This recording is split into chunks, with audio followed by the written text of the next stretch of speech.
Speaker, we just learned that Hunter Biden has showed up at the House Oversight Committee. Want to get your reaction to that, and does this change House Republicans' plans in any way to move forward with holding him in contempt of Congress? I just heard, too, we have a Hunter sighting today. Oh boy, he's back, I think, to complain about being compelled to testify.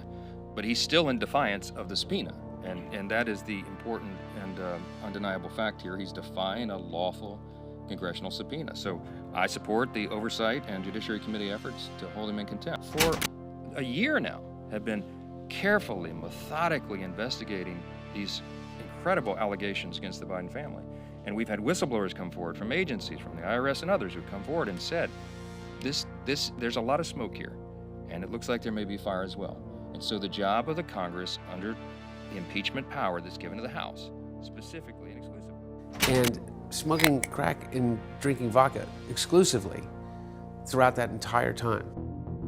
Hunter Biden, the son of U.S. President Joe Biden, was subpoenaed by the House Oversight Committee, which is led by Republicans, to testify in their impeachment inquiry against his father. The Republicans accused Joe Biden of abusing his power and corruption in relation to his son's business dealings in Ukraine and China. Hunter Biden refused to comply with the subpoena, saying that he would only testify in public, not in private, because he feared that the Republicans would leak and distort his testimony. He also said that the impeachment inquiry was baseless and politically motivated. On Wednesday, January 10, 2024, Hunter Biden made a surprise appearance at the House Oversight Committee hearing, where the Republicans were voting on whether to hold him in contempt of Congress for defying the subpoena. He sat in the front row with his lawyer, Abby Lowell, but did not speak during the hearing. His presence caused a commotion and a shouting match among the lawmakers, with some Republicans calling for his arrest, accusing him of carrying out a PR stunt. The hearing descended into chaos as Nancy Mace, a South Carolina Republican, called Hunter Biden the epitome of white privilege for, she said, spitting in our face, ignoring a congressional subpoena to be deposed. First of all, my first question is, who bribed Hunter Biden to be here today? That's my first question. Second question, you are the epitome of white privilege, coming into the Oversight Committee, spitting in our face, ignoring a congressional subpoena to be deposed. What are you afraid of? You have no balls to come up here and... Mr. Chairman, point of inquiry. Some Democrats defended him, saying that he was not afraid to show up, and that the Republicans were the ones who were afraid to hear from him in public. If the gentlelady wants to hear from Hunter Biden, we can hear from him right now, Mr. Chairman. Let's take a vote and hear from Hunter Biden. What are you afraid of? Hold on. Order. Are women allowed to speak in here or no? Are women allowed to speak in here or no? Could you keep interrupting me? I'll interrupt the chairman. I don't know that he's a lady. Jared Moskowitz from Florida interrupted Mace to say, if the gentlelady wants to hear from Hunter Biden, we can hear from him right now, Mr. Chairman. Let's take a vote and hear from Hunter Biden. What are you afraid of? Witness being afraid to come in front of the committee. It's interesting. He's here. Doesn't seem to be too afraid. In fact, for some reason, the chairman, who on multiple occasions invited the witness to come on TV, apparently the chairman wants to pretend like his statements on television or in interviews don't matter. But it didn't happen once. It didn't happen twice. It happened multiple times. The chairman said the witness can choose whether to come to a deposition or to a public hearing. I don't know if there's a proper motion, Mr. Chairman, but I'll make a motion. Let's vote. Let's take a vote. Who wants to hear from Hunter right now, today? Anyone? Come on. Who wants to hear from Hunter? No one. Jasmine Crockett of Texas, a black Democrat, took issue with Mace's invocation of white privilege. Crockett continued attacking the Republican Party's lack of diversity. I just want to run it back, though, to the very beginning, because this is something that I just can't get over. I can't get over the gentle lady from South Carolina talking about white privilege. It was a spit in the face, at least of mine as a black woman, for you to talk about what white privilege looks like, especially from that side of the aisle. And let me quote your now ousted speaker and what he had to say about the Republican Party and y'all's lack of diversity. When you look at the Democrats, they actually look like America.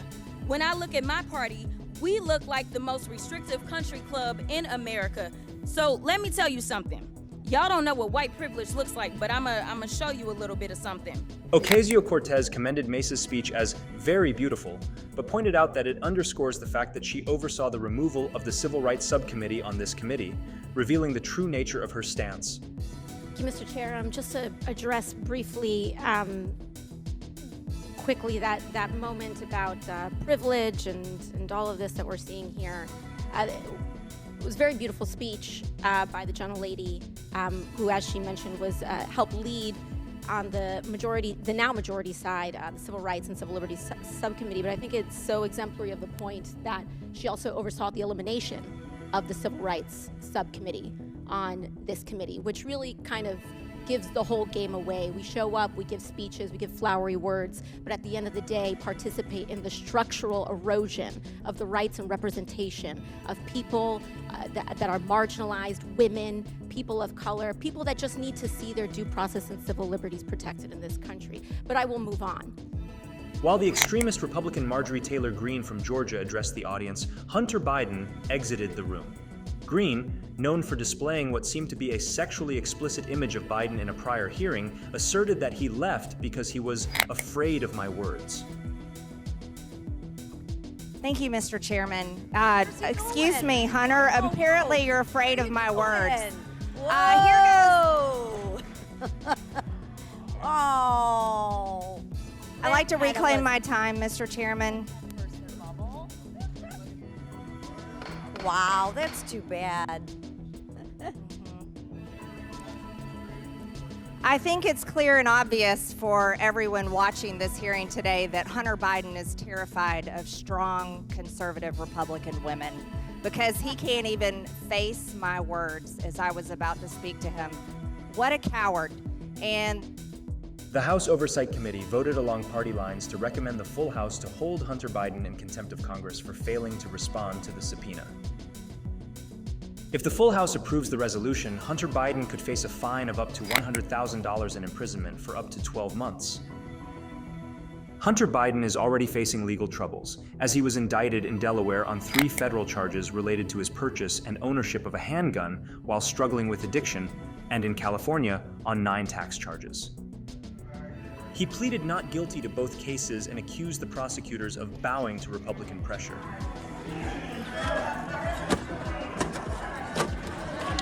Why are you choosing to leave now, Mr. Biden? Why not stay a while? I have a statement to make to the press.